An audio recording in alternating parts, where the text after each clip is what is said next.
Sementara itu Charles mengemas barangnya, bersiap untuk misinya. Saat dia ingin pergi, Charles menerima telepon dari Jenna Johnson yang memberitahu kalau pembayaran sudah selesai dan Charles sudah bisa menjalankan misinya, menghabisi UDC. Jenna juga meminta Charles segera menyelesaikan urusannya di Munich agar jejaknya tak ketahuan, segera pergi dari Jerman. Dia sudah dibayar sangat mahal. Charles meyakinkan Jenna dia bisa mempercayainya. Di markas MI6, Damian menyerahkan list sniper yang telah dia dapatkan dari Hereford. Bianca meminta Damian memastikan keberadaan orang-orang itu saat peristiwa Manfred Fest terjadi. Damian langsung mengerjakannya. Agen Paddy mendatangi Bianca. Dia telah menemukan sesuatu yang menarik di ponsel Norman. Dan Bianca meminta Damian untuk pergi membuatkan kopi untuknya. Damian merasakan keanehan sikap Bianca. Ternyata Paddy berhasil memulihkan nomor panggilan masuk dan keluar dari HP Norman. Inskripsi yang dipakainya sangat canggih, bahkan setara dengan keamanan agen-agen pemerintahan.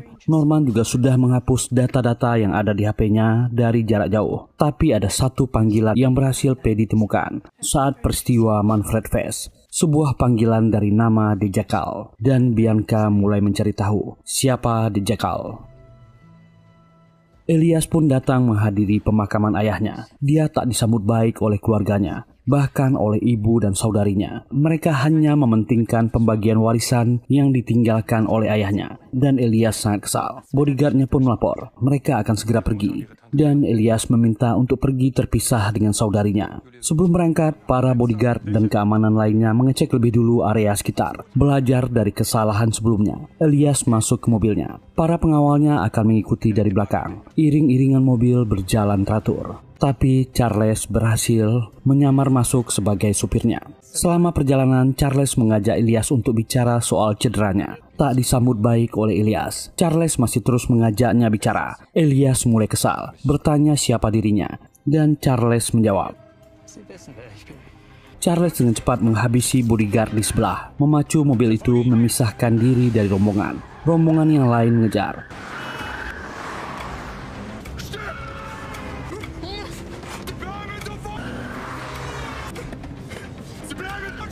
Elias panik berusaha menghubungi kepala bodyguardnya. Tapi HP-nya terjatuh. Mereka mengikuti mobil yang ditumpangi Elias. Kejar-kejaran terjadi.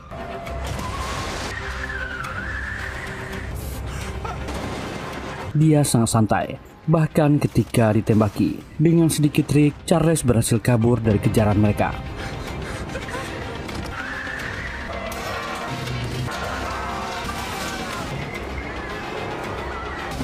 Dan mereka sudah masuk ke jalan sepi. Charles menghentikan mobilnya dan menodongkan pistol. Elias tahu siapa dirinya. Elias yang ketakutan memohon padanya dan meminta maaf. Dia tahu inilah sniper berbahaya yang disewanya. Orang ini menyewa Charles untuk menghabisi ayahnya. Tapi kenapa dia juga menjadi korban? Dia hanya marah. Dia memohon dan meminta maaf. Dia bersedia melunasi bayarannya dengan kompensasi tambahan. Berapapun untuk menebus kesalahannya. Pembicaraan itu ternyata masih terdengar oleh si pengawal karena HP Elias masih hidup. Tapi bagi Charles ini bukan soal uang, tapi kepercayaan. Charles mengucapkan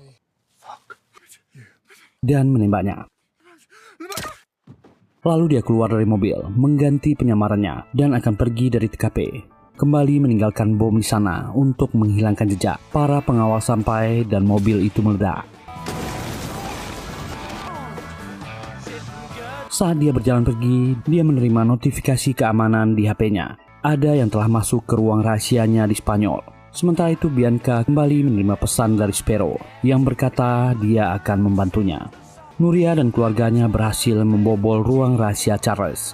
Mereka menemukan banyak alat penyamaran di sana, mulai dari paspor, uang, hingga senjata. Nuria dan keluarganya kaget. Apa sebenarnya pekerjaan dari Charles? Charles ternyata juga memantau mereka melalui CCTV yang dipasangnya di ruangan itu. Kematian Elias Fest membuat publik Eropa heboh. Mereka semakin tertarik dengan apa yang dilakukan oleh si sniper. Publik mulai menduga-duga siapa targetnya selanjutnya. Bianca juga kembali disibukkan dengan kasus ini. Tim MI6 dan tim agensi Jerman segera rapat mendadak. Agen Jerman mengatakan alasan dibalik kematian Elias Fest karena Elias Fest telah berkhianat pada si sniper yang disewanya untuk menghabisi ayahnya sendiri. Dia tak membayar sisa uangnya dan membuat si sniper marah. Itu diketahui oleh kepala tim keamanan yang tak sengaja menelpon dan mendengar pembicaraan di mobil itu. Dan itu dalam bahasa Inggris. Bianca dan timnya makin pusing, karena sampai saat ini mereka belum menemukan petunjuk tentang si pelaku. Bianca mengirim pesan kepada Allison untuk segera bertemu dengannya.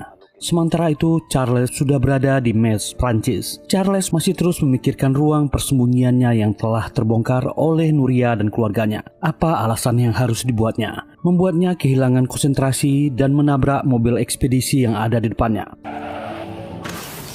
Terpaksa Charles turun dan menghadapi pengemudi yang turun dari mobil ini. Charles ingin baik-baik saja dan akan memberinya ganti rugi. Tapi sopir ini marah-marah dan memakinya. Uang tak bisa menyelesaikan segalanya. Dia bisa kehilangan gajinya bulan ini. Charles berusaha berdamai. Dia akan membayar gajinya bulan ini. Tapi orang ini tetap ngeyel dan ngotot. Dia malah memanggil polisi yang kebetulan lewat. Urusan menjadi semakin pelik. Petugas ini meminta ID dan ingin memeriksa bagasinya. Apalagi tahu Charles baru kembali dari Munich, Jerman. Namun saat dia mulai menggeledah dan melihat isinya, Charles merasa terancam. Dia menghabisi si petugas dan sopir tadi.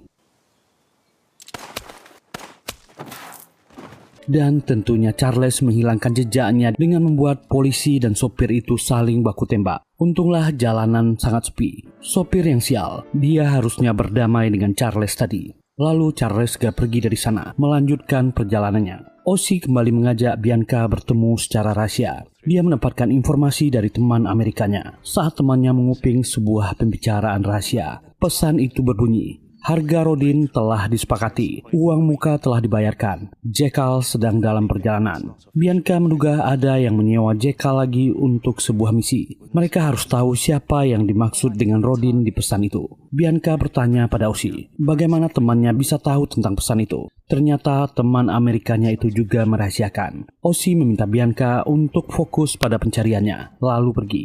Nuria dan keluarganya sangat mencurigai Charles. Mereka punya berbagai dugaan soal pekerjaan Charles selama ini. Di tengah perdebatan ibunya dan Alvaro, Charles menelponnya. Charles membuat alasan agar Nuria percaya padanya. Dia ingin Nuria menyusulnya ke Paris. Dia berjanji pada istrinya kalau dia akan menceritakan semua hal terkait tentang pekerjaannya selama ini. Nuria memang sangat mencintai suaminya. Dengan bujukan Charles, akhirnya Nuria setuju untuk menemuinya. Setelah telepon ditutup, Charles mencoba memikirkan alasan apa yang akan dia sampaikan. Charles sampai di sebuah parkiran. Dia langsung menghilangkan bukti keberadaannya dan mobil yang dipakainya. Dia menghancurkan gagang pintu dan setir mobil dengan cairan asam, lalu menukar mobilnya. Sementara Bianca meminta laporan pada Damian terkait list sniper yang dimintanya. Damian menemukan seorang pria militer yang sudah pensiun bernama George Hand yang sangat terobsesi dengan para sniper. George bahkan memiliki grup WhatsApp untuk para sniper.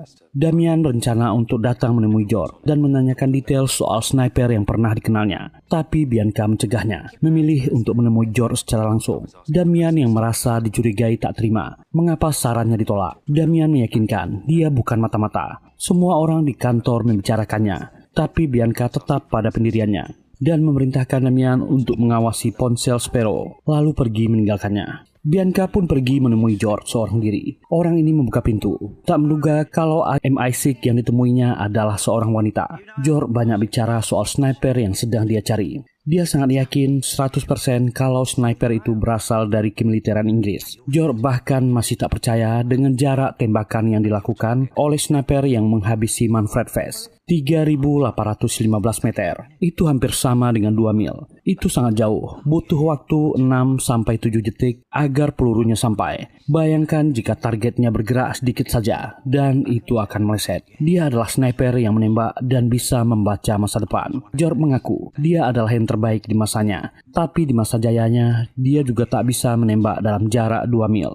Bianca memberikan list sniper yang kemungkinan bisa melakukan tembakan itu. George membaca nama dan melihat foto semuanya, tapi dia yakin mereka tak akan bisa melakukannya. Dia mengenal semuanya. Bianca merasa tak ada lagi yang bisa dia dapatkan dari George, memutuskan untuk pergi dari sana. Saat sebelum pergi, mata Bianca tertuju pada sebuah foto lama pasukan militer. George berkata, itu adalah masa kejayaannya dan orang-orang di foto itu adalah sniper terbaik. Bianca berkata, mereka bukan apa-apa karena tak bisa menembak seperti sniper yang menghabisi Manfred Vest. George menyebutkan nama, dan dia adalah seorang legenda, Alexander Duggan. Alex adalah seorang legenda yang kemungkinan bisa menembak dengan jarak sejauh itu. Bianca bertanya di mana dia. Dan George menjawab lalu menyebutkan lokasi-lokasi di Timur Tengah, menyebutkan nama sebuah jalan. Alex yang dicarinya meninggal 10 tahun yang lalu di sebuah misi dan dia meledak dengan mobil beserta seluruh pasukannya. Bianca merasa dipermainkan oleh George dan memutuskan pergi. Bianca pun menelpon Damian, menyuruhnya mencari informasi soal Alexander Dugan. Damian menolak, orang yang dicarinya sudah meninggal. Bianca muak dengan sikapnya, menyuruhnya tetap mencari dan menutup telepon. Sementara Charles sedang mempersiapkan dirinya untuk bertemu dengan istrinya yang akan ke kamar hotel ini. Dia sempat melakukan stretching, berpikir keras soal alasan yang akan dipakainya. Akhirnya yang ditunggu datang. Charles menyambut istrinya. Nuria langsung menamparnya. Nuria meminta Charles untuk tak basa-basi, langsung pada intinya. Apa pekerjaannya sebenarnya? Charles mengaku sejak awal dia sudah berbohong pada Nuria soal pekerjaannya. Tapi rasa cintanya pada Nuria dan Carlito anaknya bukanlah kebohongan. Charles mengaku dia bekerja sebagai pemecah masalah atau agen bayaran swasta yang bekerja pada perusahaan besar, multi internasional dan orang-orang kaya untuk memecahkan masalah rumit mereka di lapangan. Nuria tak mengerti, menuduh Charles menghabisi nyawa orang untuk menyelesaikan pekerjaannya. Tapi Charles kembali berbohong. Dia meyakinkan Nuria, dia tak pernah menghabisi orang. Charles berkata padanya, pekerjaannya hanya menyangkut spionase, walaupun terkadang ilegal. Karena itulah dia memiliki banyak penyamaran. Nuria awalnya tak percaya apa yang dia katakan. Dia sangat kecewa padanya. Pekerjaan suaminya bisa membahayakan keluarga mereka. Tapi Charles berjanji, dalam bulan ini adalah misi terakhirnya. Hanya butuh waktu beberapa minggu lagi dan Charles akan kembali ke rumah. Mereka akan hidup bahagia dan aman kembali. Karena sangat mencintai suaminya, Nuria menerima alasannya. Dia meminta Charles untuk jujur padanya. Dan dia berjanji akan kembali setelah pekerjaannya selesai. Tokoh utama kita ini namanya sendiri aja dia berbohong pada istrinya. Seorang oportunitis yang melakukan apa saja untuk tujuannya. Sudah bisa menebak nama aslinya? Ya, dia adalah Alexander Dugan. Kisah masa lalunya akan kita bahas nanti. Untuk sementara, dia akan tetap kita panggil Charles.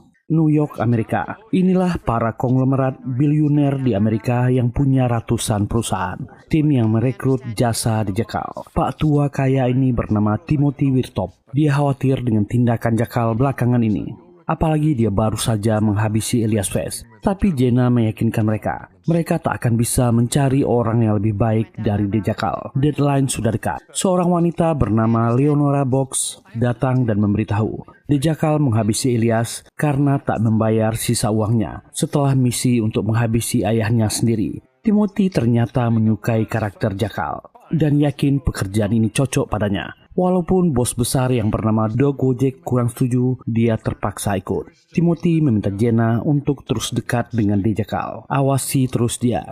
Sementara itu Bianca masih mengintai pergerakan Sparrow sambil mencari tahu arti nama Rodin.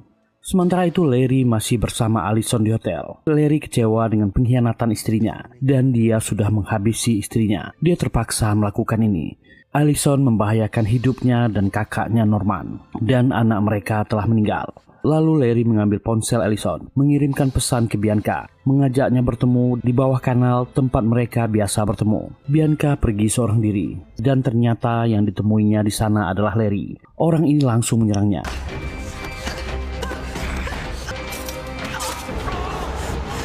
Bianca berhasil membalas dan kabur. Bianca langsung menjauh dan berjalan cepat dan menghubungi unit bantuan. Unit itu akan mengirim seorang agen yang bernama Vincent Pine untuk membantu. Bianca mengenalnya. Vincent adalah temannya waktu mereka dulu sama-sama di akademi. Vincent langsung menghubunginya, mendapatkan keterangan apa yang terjadi. Bianca terus berusaha menjauh dari Larry, tapi Larry malah pergi dan kabur darinya. Bianca meminta Vincent cepat. Dia membutuhkan Larry sebagai tahanannya dan balik mengejar Larry, dan akhirnya mereka bertemu.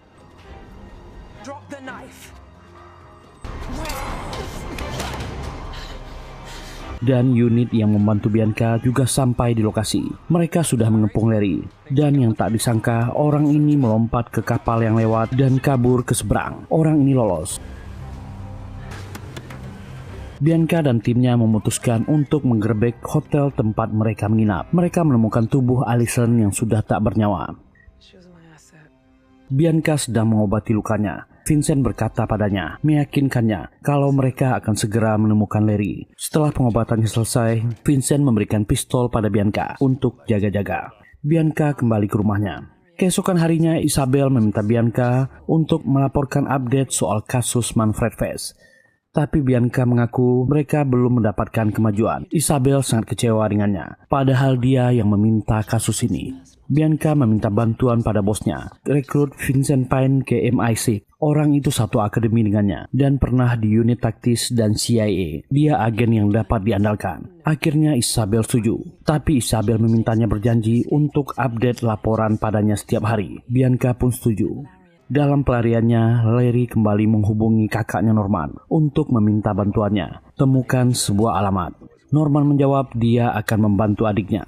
Tapi Larry tak menceritakan kejadian yang menimpanya. Di Pulau Valmarin, Kroasia, UDC sedang menikmati harinya seperti biasa dan berenang. Keamanan di sana sangat ketat dengan berbagai agen yang terus memantaunya. Selesai berenang, seorang agen pimpinan keamanan bernama Kate datang menemuinya, memberitahu kalau dia telah diincar oleh seorang asasin bayaran. Informasi itu bisa dipercaya. UDC merasa kalau itu adalah hal yang biasa. Program yang akan diluncurkannya akan membuat para orang kaya di seluruh dunia khawatir. Kate meminta agar UDC tak meninggalkan pulau ini demi keselamatannya. Tapi UDC tetap akan ke Tallinn, Estonia. Mereka akan meluncurkan Ryfer di sana. Dan orang ini adalah partner bisnis dan sahabatnya, Teddy. Dia setuju dengan pilihan UDC. Dia juga yakin assassin itu tak akan berhasil. Pulau itu dikelilingi banyak CCTV dengan ruang kontrol yang sangat lengkap. Para penjaga terus berjaga, melakukan patroli. Keamanannya sangat ketat. Sementara Charles kembali melanjutkan misinya. Kali ini dia pergi ke Tallinn, Estonia. Charles pergi ke lokasi yang akan menjadi tempat peluncuran Ryfer untuk menguji dan survei lokasi. Di gedung inilah program Ryfer UDC akan diluncurkan. Charles akan menguji alat keamanan yang ada di tempat itu, CCTV hingga pendeteksi metal. Charles memperhatikan petugas keamanan yang sedang memeriksa orang yang akan masuk. Dia melihat seorang pria dan merasa pria ini bisa dimanfaatkannya. Charles mengganti tempat antriannya dan saat itu sedang ada pertunjukan konser di gedung itu. Saat konser berlangsung, Charles naik ke lantai 2. Begitu sampai di sana, Charles mencari celah dan melihat keadaan di sana. Naik ke atas tiang-tiang besi dan menemukan sebuah rongga yang tepat berada di atas panggung. Dia mengeceknya. Charles mengambil gambar di lokasi.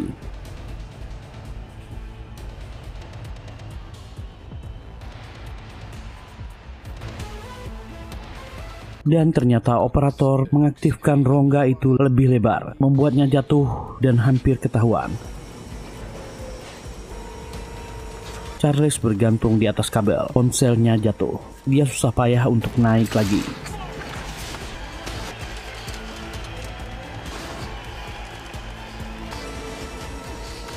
Untungnya dia berhasil selamat. Dia kehilangan ponselnya. Saat konser berakhir, Charles menemui petugas keamanan yang tadi, memintanya untuk membantu menemukan ponselnya. Tapi tak ada penonton yang menemukan ponselnya. Petugas itu mengajaknya untuk kembali ke venue, mencari ponselnya langsung, meminta nomor Charles, dan memeriksa dering ponselnya. Dan akhirnya ponselnya ditemukan. Charles berterima kasih padanya dan berkenalan. Mereka saling bertukar kontak. Petugas ini bernama Rasmus. Charles menyebut dirinya dengan nama Peter.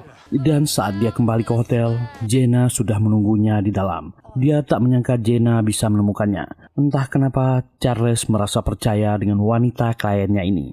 Bianca pun menemui Vincent, membahas operasi yang mereka jalankan. Bianca jujur padanya, kemungkinan pengkhianatan yang ada di dalam MI6. Bianca sudah mengenalnya lama, apalagi mereka sama-sama di akademi. Vincent berjanji akan membantunya. Bianca kembali ke rumahnya, dan rumahnya berantakan. Bianca mencari anaknya, berniat memarahinya. Bianca menemukan Jasmine telah disendera oleh Larry. Larry sangat dendam dengan wanita ini, dan berteriak ini akan dia rasakan. Bianca langsung menembak Larry. Bianca meminta Larry untuk memberitahu di mana Norman. Larry menolaknya. Bianca ingin menghajarnya. Jasmine yang melihat aksi ibunya memintanya untuk berhenti. Akhirnya Larry ditahan oleh pihak kepolisian.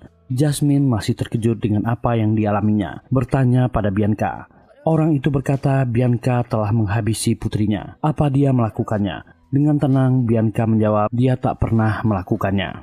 Akhirnya keduanya bertemu kembali. Jenna mengingat